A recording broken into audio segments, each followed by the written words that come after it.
How's it going, everyone? This is Mike, and I'm here to show you the rest of my Criterion Collection. Starting off with the John Cassavetes box set, 5 films. When I bought this several years ago, I was only beginning to know what the Criterion Collection was. So this was a kind of an eye-opener, and I paid full price for it. Didn't really care about waiting for something to go on sale. Didn't even know about the 50% off sales if they even had them then. I picked it up at Best Buy.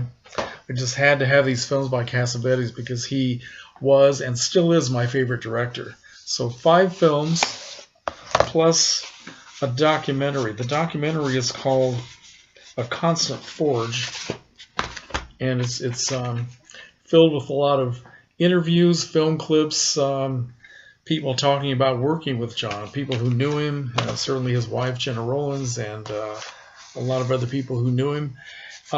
So the films are Opening Night, The Killing of a Chinese Bookie, Faces from 1968, A Woman Under the Influence, and Shadows, John's first film.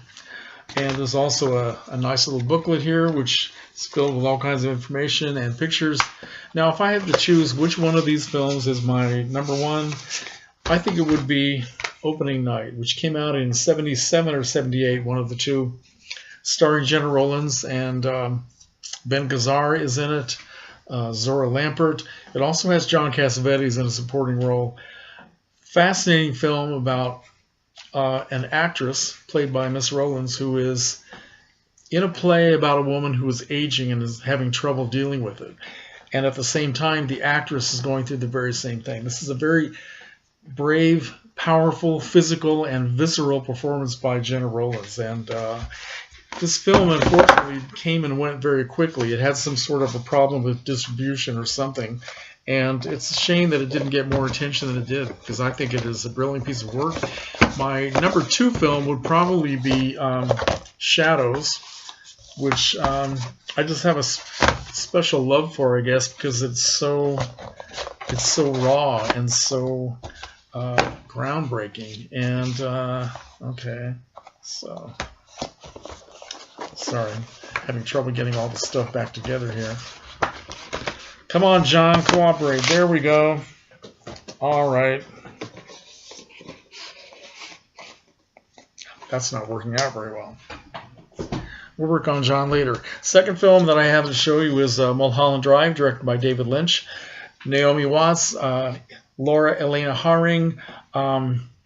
What can I say? This is a fascinating mystery within a mystery within a mystery. Every time I watch this, the mystery seems to get deeper, and at the same time it also unfolds. I can't really explain that, but for some reason I've kept my old DVD copy of this. I just don't ask me why. There's no rhyme or reason to those things, but yeah, I think this is probably Eraserhead beside, I think this is probably David Lynch's greatest movie. Okay.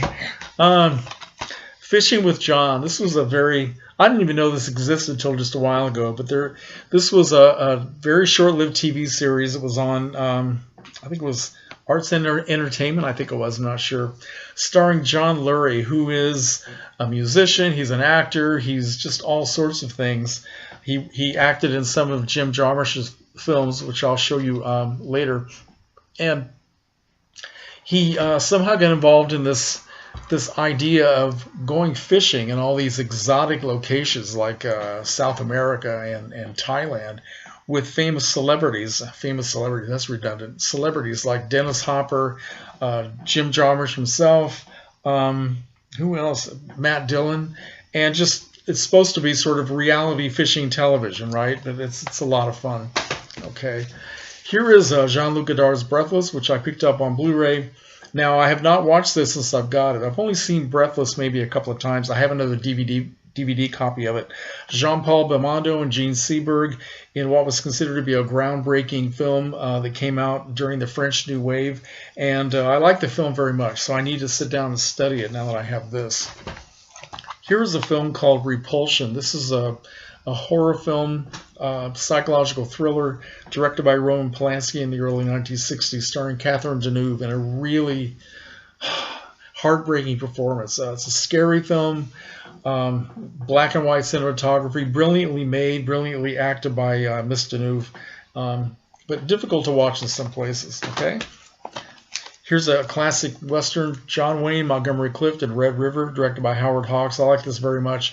Never saw this until just a few years ago. Can't believe although it may be one of those films that I saw way, way back in the day that I just kind of forgot about. But yeah, very, very good example of classic Western filmmaking.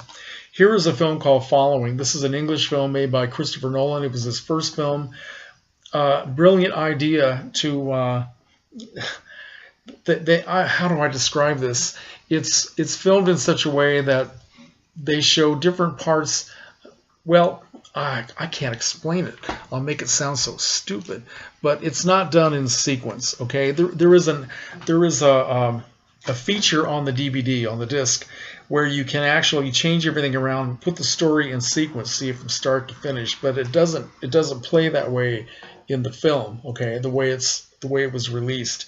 The actors, I have no idea who they are. They were, as far as I know, they weren't famous actors, but I think it's a brilliant film and beautiful black and white cinematography. Okay, here we have a film called The Wages of Fear. This is a French film from 1953, directed by Henri Clouzot, the same guy that did Diabolique. Now, I haven't watched this yet. The reason why I bought this film is because I heard about this in one of my film classes. The instructor was talking about it. He said it was one of the most impressive films he had ever seen when he was going to school. And instead of showing us this movie, he showed us the remake, which is called Sorcerer, a film that came out in 1977, directed by William Friedkin. And this just blew me away. So I was so fascinated by some of the things that were in this movie that I decided that I wanted to see the original, but I just haven't sat down to watch it yet. I'm very lazy, folks. Here's a classic film by Robert Altman called Nashville, which I absolutely love. And I saw this when it first came out back in 1974, 75, and great actors. It's got Keith Carradine, it's got Barbara Harris, Shelley Duvall. What can I say about this?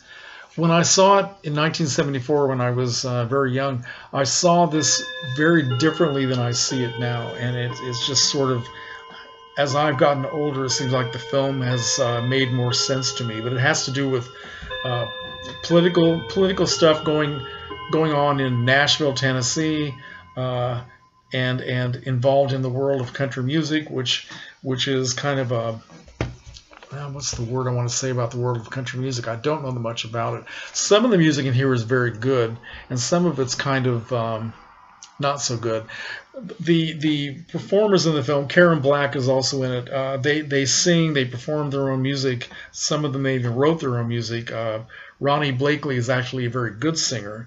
And Lily Tomlin is in it. She's not such a great singer, but she gives a great performance in this. Nominated for Best Supporting Actress. Very much worth seeing. Okay.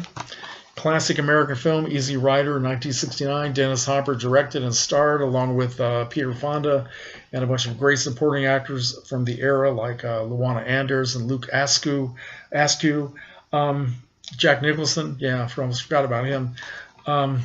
Wonderful. And of course I have this in a box set, which I'll show you later on. So I have 2 copies of it. Here's a 1973 Robert Mitchum film. It's sort of a neo-noir called The Friends of Eddie Coyle, directed by Peter Yates, which is very, very good performance by Mitchum. A lot of very realistic, sordid, seedy looking locations, and a good story about this guy who's a little bit over the hill and still trying to keep in the game of crime, you know. Good old Mitchum. Can't go wrong with Robert Mitchum. Another classic American film, 1967, The Graduate. Dustin Hoffman and Bancroft. He's playing a college kid. She's supposed to be this seductive older woman. In truth, she was only about 5 years older than Dustin Hoffman. This is a very good film, directed by Mike Nichols. And again, this is a film that, as I've gotten older, I see it in a completely different way. Catherine Ross is in it as well. Great music by Simon and Garfunkel, which I love. I love all the music, but I listen to this music now when I watch the film, and I think this has nothing to do with what's going on in the story. They just imposed this music in there because it was contemporary. It was something that would attract young people, which it did. We all loved it. Anyway, I love this movie. Every time I see it, I like it more. Sullivan's Travels, a film from the early 1940s when Veronica Lake was just beginning to become well known as an actress. Joel McCrea. This is directed by Preston Sturges. It's a satire comedy, but it also has a lot of serious parts to it as well. Joel McCrea plays a film director who's making a lot of happy-go-lucky films which make money, and he's tired of making films like this, and he wants to start making more serious films about what's happening in the United States. And the people who run the studio are saying, you don't know anything about what's going on with real people. So he takes to the road, and he starts meeting people who are down and out. He meets this beautiful young woman played by Veronica Lake, and they travel together. Very interesting movie, and I'm very glad to have this. Stanley Kubrick. I should never do this very late at night, folks. It's almost midnight. Kubrick, 2 films. One is called The Killing, and the other is called Killer's Kiss. Killer's Kiss, I don't know if that was Kubrick's first film, but it was very early in his career. Doesn't have any big stars in it, but it's a very good kind of a noirish thriller. Very well done. And The Killing has bigger stars in it, like Sterling Hayden, Elijah Cook Jr., Marie Windsor, Colleen Gray. Very, very fascinating caper film where these guys get together and they plan the perfect robbery, right? And of course, everything that could go wrong does, and has an incredible ending. So, The Killing. All right. Here's an Italian film that I just saw recently, Il Sorpasso, from the early 1960s, directed by Dino Risi. It has Vittorio Gassman and another actor named, I won't know how to pronounce this correctly, Jean-Louis Trintignant. I think that's it. It's sort of a road film, buddy film. These two guys that are complete opposites end up hitting the road together and during a holiday in Rome, and it just follows their relationship as it develops and all the people they meet, and it's just doesn't end well. But Vittorio Gassman is an actor I don't know that very much about, but I would, after seeing this, I really would like to see more of his work. And I know he's done a lot of things, so all right. This is a film by Jules Dassin called Night and the City, which is an English film noir. Richard Widmark, Gene Tierney, and a marvelous English actress named Googie Withers, who gives a great performance in this. Very, very powerful and very downbeat film. And as always, a great performance by Richard Widmark, who never disappoints. Okay, here's a great horror film from the early 1970s, Don't Look Now, starring Julie Christie and Donald Sutherland. Wow, it takes place in Italy, and it's one of those slow start films, slow burn, I guess you'd call it, where things just move along very slowly and the atmosphere builds up and you're wondering what the hell's going to happen next. And at the last part of it, it's one of those movies where you get that cold chill down your spine. It just blew me away. Very much worth seeing. Okay. Here's an American film called The Naked City, directed by, let's see, this is Jules Dassin as well. Yeah, Jules Dassin, 1948. Barry Fitzgerald is the most famous star in this. Everybody else is kind of character actors of the time, but it was all done on location in New York City, showing an investigation into a killing, and it gets very gritty and very realistic, black and white cinematography. Very cool to watch. Okay. In a Lonely Place, this is a classic film noir from the early 1950s, directed by Nicholas Ray, starring the incredible Humphrey Bogart, and he's matched scene by scene with the incredible Gloria Graham, who happened to be married to Nicholas Ray at the time. Although their marriage was breaking up, they seemed to work together very well, and the actors give fantastic performances. It's a very downbeat hard-hitting film noir about Bogart plays a writer in Hollywood who is kind of down on his luck, not doing terribly well. He's angry. He has a real anger problem, and he is suspected in the killing of a young girl. And it's very much a psychological thriller as well as being sort of a criminal investigation. Absolutely worth seeing. Okay. Here we have Charlie Chaplin and City Lights, something I just became aware. Well, I knew about this film for years, but I'm slowly getting more knowledgeable about Chaplin, thanks to my friend Ian and my friend James for talking about silent film so much, because I'm so happy that I have this. Yeah, just a beautiful movie all the way around. Okay. Here is a Jim Jarmusch film from 1981 called Night on Earth, which has, I think, 5 stories. They're all about people in cabs, right? Taxis. And the rider and the taxi cab driver and the relationship they develop as they're just riding from one place to another. And the first one is in Los Angeles. It has the cab driver is Winona Ryder. The woman riding is Jenna Rollins, who gives a really terrific performance, kind of an atypical Jenna Rollins performance. And the others are in New York. We have Giancarlo Esposito. We have Paris with some actors I'm not very familiar with at all, and Rome, where we have Roberto Benigni, and then we have Helsinki, Finland, which is the last one in that, with actors I'm not familiar with, but really fascinating to watch. Jarmusch does really good work. Classic American film, The Big Chill, which I love very much. I didn't necessarily need to upgrade this to Criterion, but I did, so what the hell. The Killers, 2 versions of The Killers. The first one is the movie from 1946, starring Burt Lancaster and Ava Gardner, which is an incredible film, which I had never seen until I finally got around to seeing this just about a year ago, I think. Just really a fantastic movie. And the 1964 version, which stars, let's see, Lee Marvin, Clu Gulager, Angie Dickinson, John Cassavetes, and Ronald Reagan in his last acting performance. And that the 1964 version of The Killers was actually made for television, but when they saw the finished product, it was so violent they figured they couldn't put it on TV, so they had to put it or release it to the theaters. But it's worth seeing. But I like the early version much better.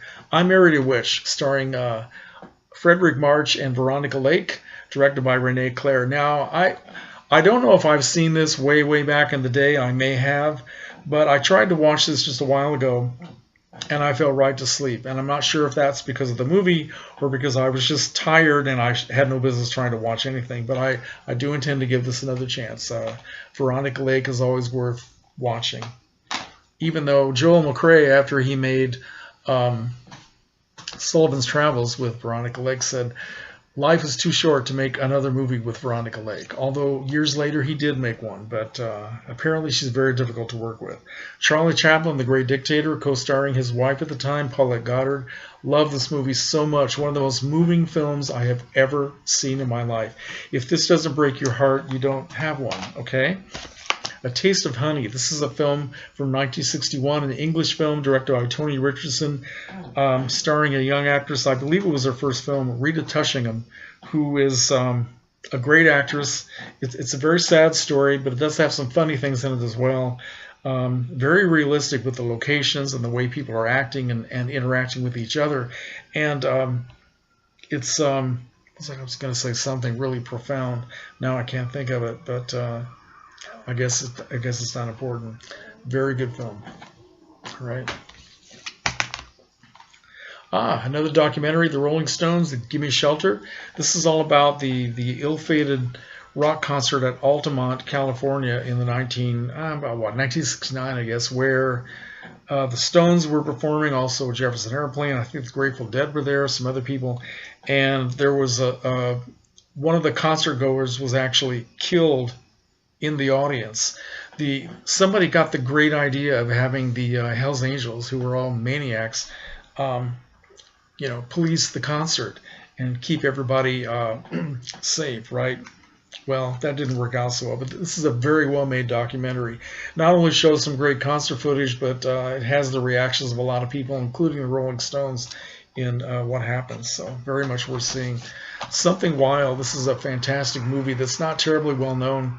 Carol Baker stars as a young woman who, well, I don't want to give too much away. She's sexually assaulted at the beginning of the film, and it completely changes her life into something completely different.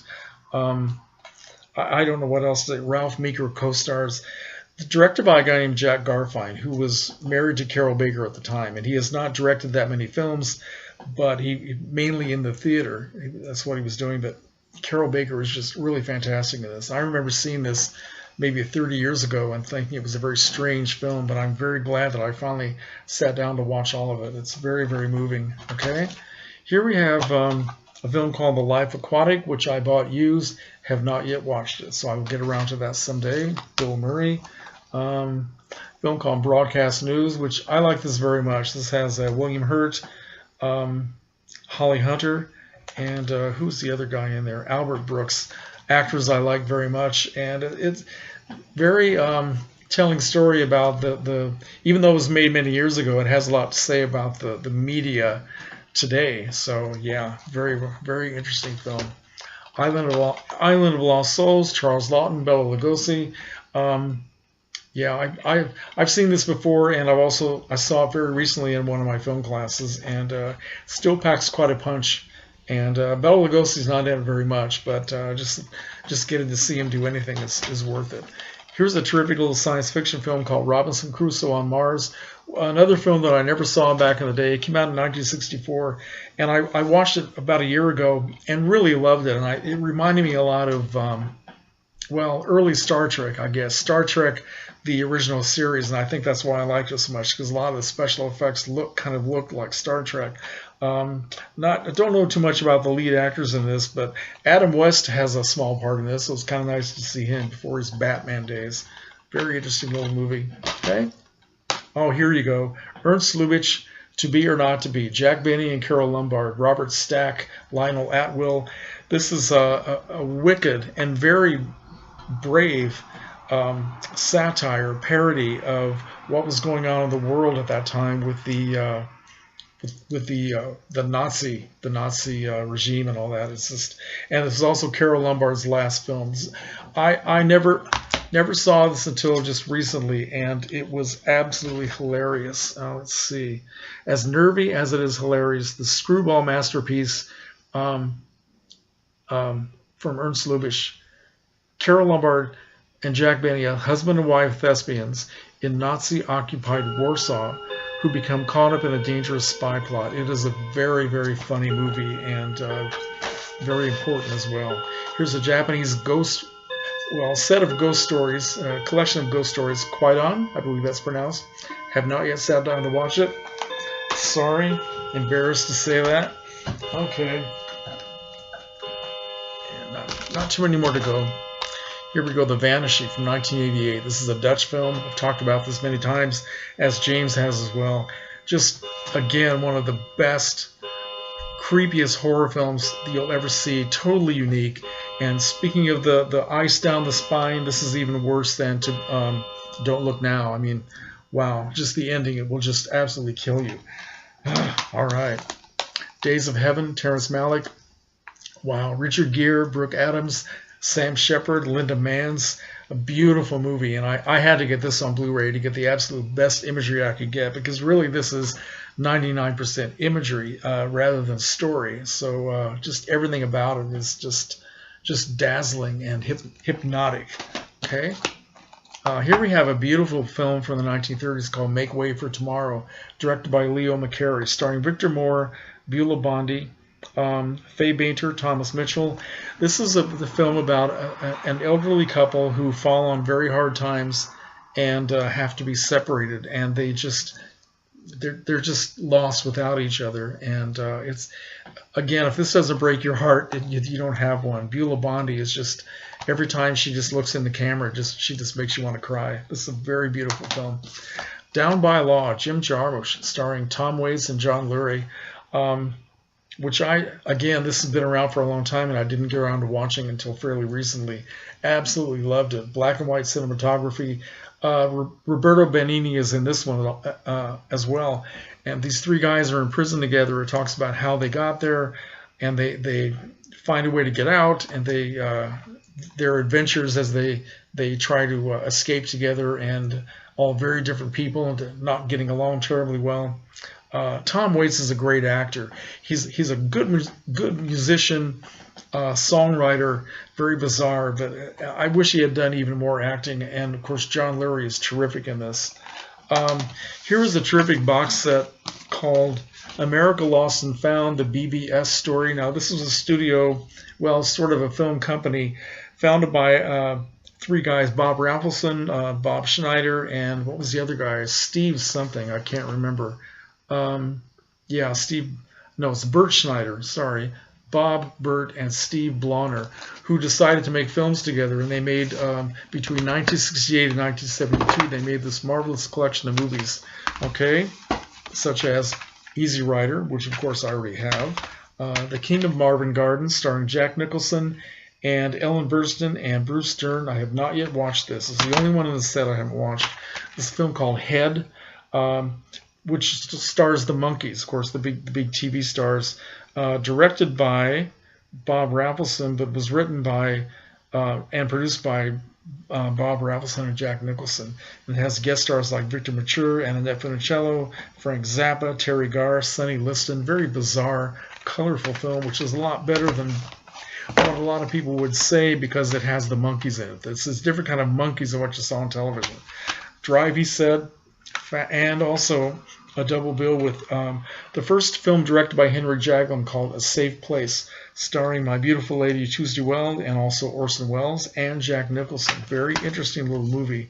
Here's a nice booklet, and we have 5 Easy Pieces with Jack Nicholson and Susan Anspach.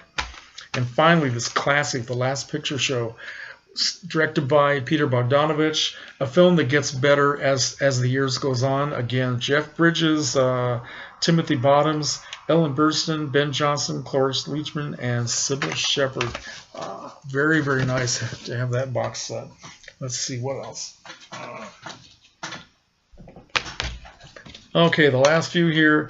Remember I showed you that Ingmar Bergman box set a while ago that had the spider on the front? Well, I got rid of the spider, but I still have the films. We have The Silence. Haven't watched any of them yet. Winter Light. Through a Glass Darkly. And, of course, this documentary where Ingmar Bergman makes a movie. Okay? And this is one of the last ones. These are the most recent ones that I picked up. This is the Monterey Pop Festival complete version, which has just so much great music and extra features, and I've talked about this already fairly recently, so I won't go on too much, but I'm very happy to have this. And of course, Festival, which is about the Newport Folk Festival from the years 1963 to 1966, with a lot of great music and interviews and just the whole atmosphere of that time and that concept, you know. And here we have another Charlie Chaplin film, Monsieur Verdot, which I have not sat down to watch yet. Of course, this is supposed to be a very dark version of Charlie Chaplin, starring Martha Raye, who supposedly gives a very good performance of this. So I will get around to watching that soon. And finally, this is a film noir called Moonrise from the late 1940s, directed by Frank Borzage. I was pronouncing his name Borzage, but I guess it's just Borzage. And or is it Frank? Yeah, it's Frank. Dane Clark and Gail Russell, who of course was in The Uninvited. I watched this, and it was a beautiful, very sensitive and hard-hitting film noir about this man who, well, he kills Lloyd Bridges, a very young Lloyd Bridges, and has to suffer the consequences of trying to hide his crime. Very fascinating film. I've been here for almost 29 minutes, so that's probably enough, but anyway, I thought I would do a little more talking about the movies this time rather than show them, so I hope you don't mind the long video. Thank you for watching, and let me know what you think.